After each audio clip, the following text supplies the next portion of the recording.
Oh yeah. First one here.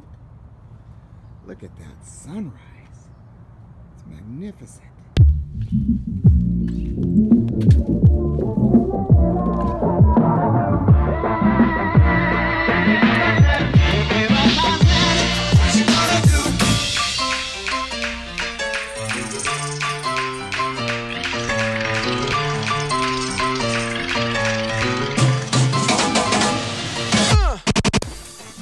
What's up, YouTube? Thanks again for joining me here on my journey through Teacherland. Super exciting day today, guys. Today is the day that I get to go teach at UCI. So I'm doing the first of two lessons. I'm doing the same lesson twice, just for two different cohorts.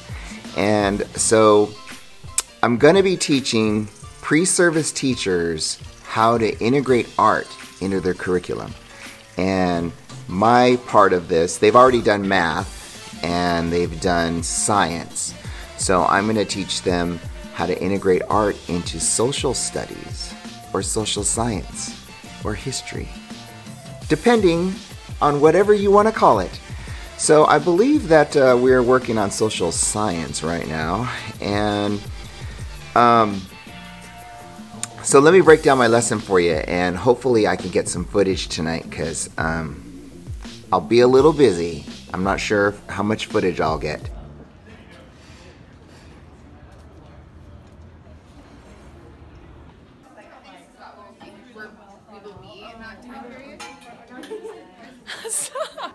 Welcome back. I guess welcome back from last Friday, but to folder because there was no canvas and there was no, class codes or whatever. So you all plan to. Jody's over here giving her lecture, and I get to talk to these girls in just a few minutes. So check this out. Okay, so right now the girls, there's no guys in this class, are going over this article right here, and this article is talking about shifting instruction and how the new social studies framework is changing the way that we're going to teach social studies to our kids.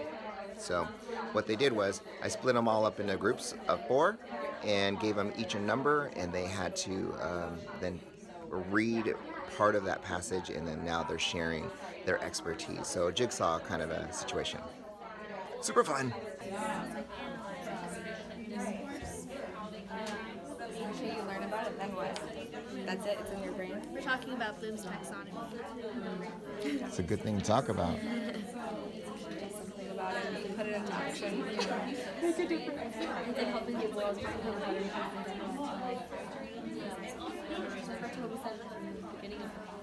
Okay, so this whole class that they're working in is based on this, where did this come from? I'm not even sure where this came from. She got it from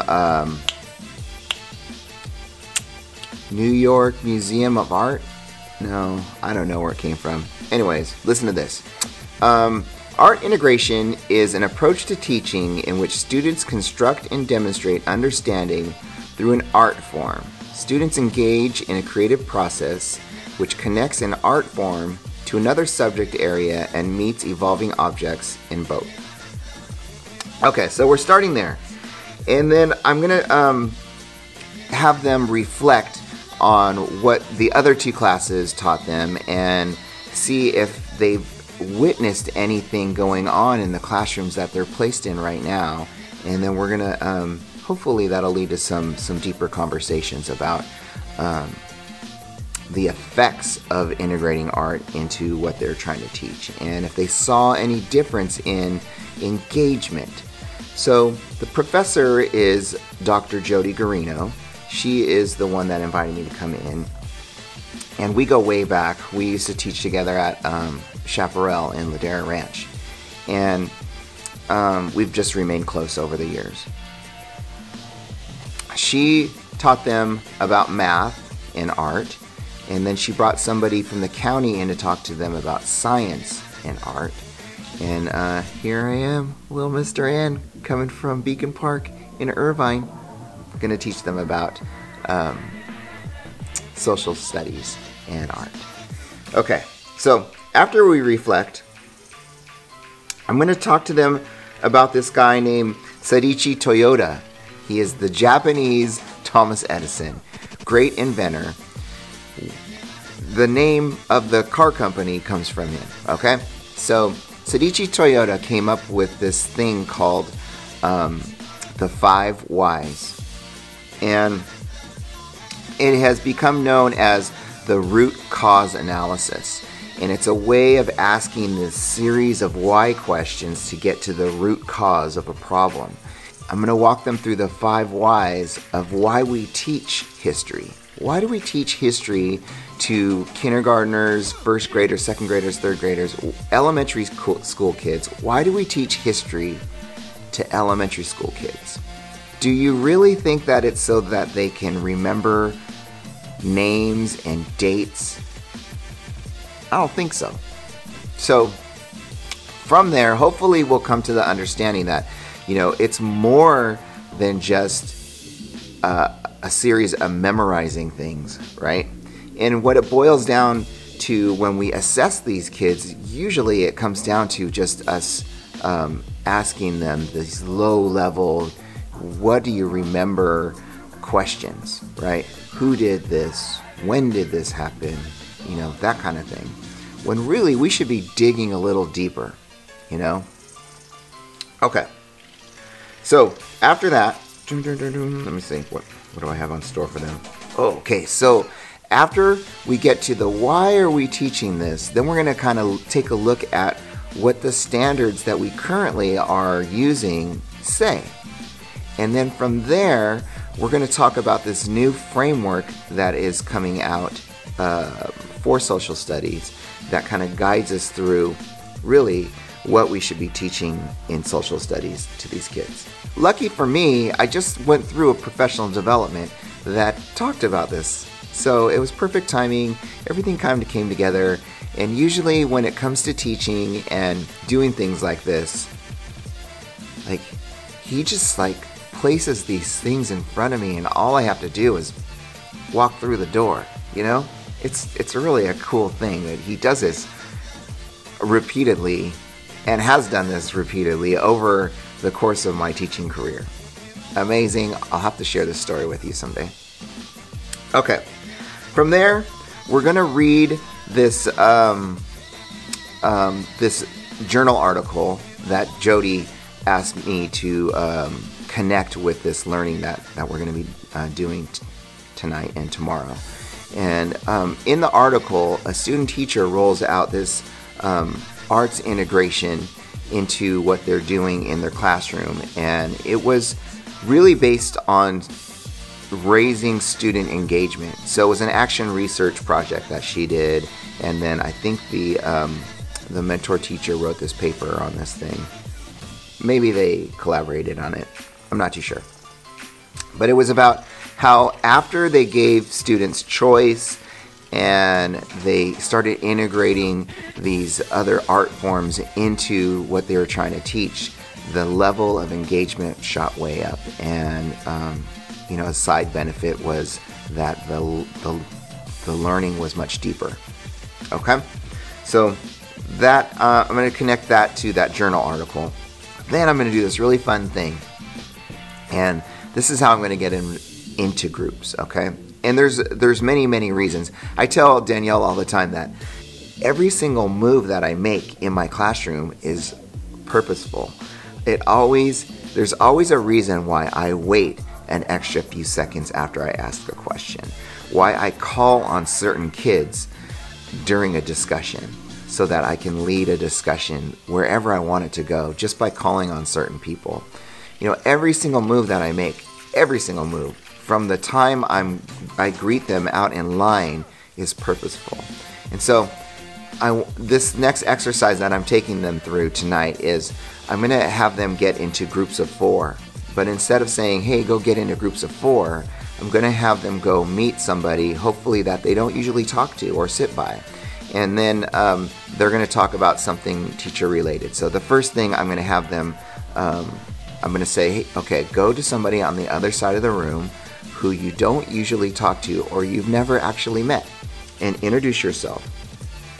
And then I want you to find something that you both have in common in regards to teaching. Okay? So that's the first thing. Then I want them to get in groups of 3, and I want them this is a fun little thing. I want them to find a common teacher movie that they enjoy, their favorite teacher movie. Okay? And then I'm going to say, okay, now I want you to get in groups of 4, and I want you to talk about and find a common teacher book that you really, really like. So their favorite teacher book. That will be the group of 4.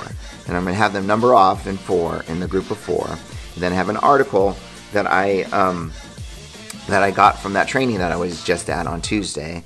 And was it this Tuesday? No, that was yesterday. Last Tuesday. And there's 4 paragraphs that talk about this new framework that is getting introduced here in California. And so each paragraph is numbered off on this slide that I made, and so each person's going to read one paragraph, and then they're going to tell the group what they read and their feelings on that. And then we'll discuss whole group about this new framework that's rolling out. And really, the framework is moving away from memorization and moving towards more deeper learning, where they're understanding why people were moving over here. That is really the crux of the whole thing that I'm trying to teach here with these pre-service teachers tonight. Okay, so after that, I'm going to introduce a guiding question for the rest of this lecture that I'm giving. Okay, it goes like this: how might we, you like that, Les Macbeth? How might we, little design thinking integration here, how might we improve student engagement / understanding by integrating art across the curriculum? Okay, so we'll have a little discussion. And what I did was I color-coded 4 words in that question. Improve, engagement, understanding, and art. So they're all in different colors. And at the bottom, I have different colored dots corresponding to the number that they were in their groups. So I'm going to have all the ones get together and talk about improve. And then number 2, all the number 2s are going to get together. They're going to talk about engagement. And then all the number 3s are going to talk about understanding. And then number 4s, the most important one actually, is they're going to talk about what exactly would constitute art. And I'm hoping that they guide themselves towards creativity. Like, what is art? It's not just drawing and painting and singing and playing instruments. Like, it really, when you boil it down, if you ask yourself the 5 whys, if you boil it down, art is just the creative process, right? The process of creating something beautiful. Beauty's in the eye of the beholder, right? But the act of creating something. So hopefully that leads them to that. Okay, then I'm gonna have them sit down. We're gonna talk about some stuff that I've done in my classroom, and we're gonna ask, the next question I have for them is Minecraft art? I ask you the same question. Is Minecraft art? I would argue, heck yeah, Minecraft is definitely art. These kids are creating, and they're thinking about the space that they're in. Like, Minecraft is definitely art. So, I'm going to show them this Minecraft mission project that we did last year. And I'm going to ask them, like, could you tell if there was some deep thought involved in the creation of these little Minecraft mission projects? Could you tell by the narration? Because what happened was I screencast I screencast their little worlds that they made, and they had to narrate a tour through their little Minecraft worlds. And you can tell that these kids had some really deep learning when it came to the standards that I wrapped around this mission project. So hopefully they will see that too. Next, we're going to talk about this social studies standard, okay? And it goes like this. 4.1.3 is identify the state capital and describe the various regions of California. And so this is the activity that's involved in this this talk that I'm giving tonight. They have to go in, and I'll show them what my kids did. They have to, actually I'm going to show them an example of what my kids did first. And what my kids did was they took pixel art. And you know what pixel art is? Okay, I didn't know either. So last year we were doing a mystery Skype with Alice Keeler. Do you guys know Alice Keeler? If you don't know Alice Keeler, where have you been? Alice Keeler is phenomenal. What a mind on that woman. And anyways, so Alice is talking to us about the importance of digital citizenship, and one thing led to another. She talked about pixel art, and we're like, what's pixel art? And what it is it's a Google sheet that has been conditionally formatted into squares, where if you type a number, it will change the square a color depending on how you conditionally formatted it.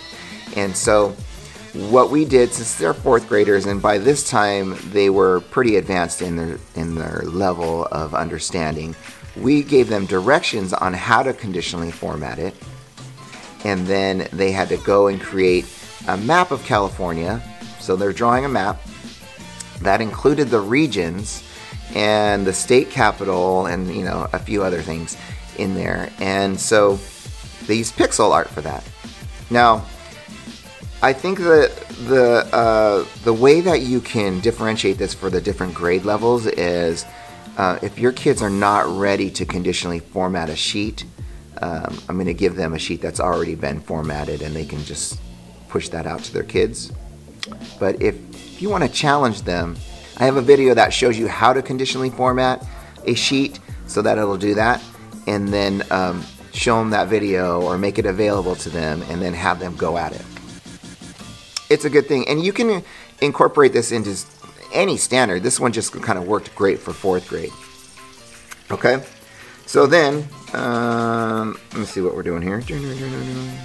Okay, so then I turned it over to them and I said, okay, in this folder I have a pre-conditionally formatted sheet, and you can go in there, and I want you to find a standard in your current placement that you're in, and I want you to design a lesson where you can incorporate pixel art. And hopefully that my timing is really good. I wasn't sure how the discussions would go, so we'll see. I think it's going to be fun, guys. I think that they're going to get a lot out of this, and there's so many different levels and there's so many different ways that this can go, but I'm so honored to have been afforded this opportunity because, like I said in the other videos, I would really like to someday teach pre-service teachers. Like, that would be so exciting for me. Okay, hopefully I can get some B-roll footage and cut it in to this talk that I just gave, and then you can kind of see how this lesson went, because I'm excited to share it with you. Okay, ladies and gentlemen, thank you so much for hanging out with me here on my channel. I really appreciate it. If you have not already subscribed, please hit that subscribe button below and like this video, because good things will happen if you share the love. Alright, thank you so much.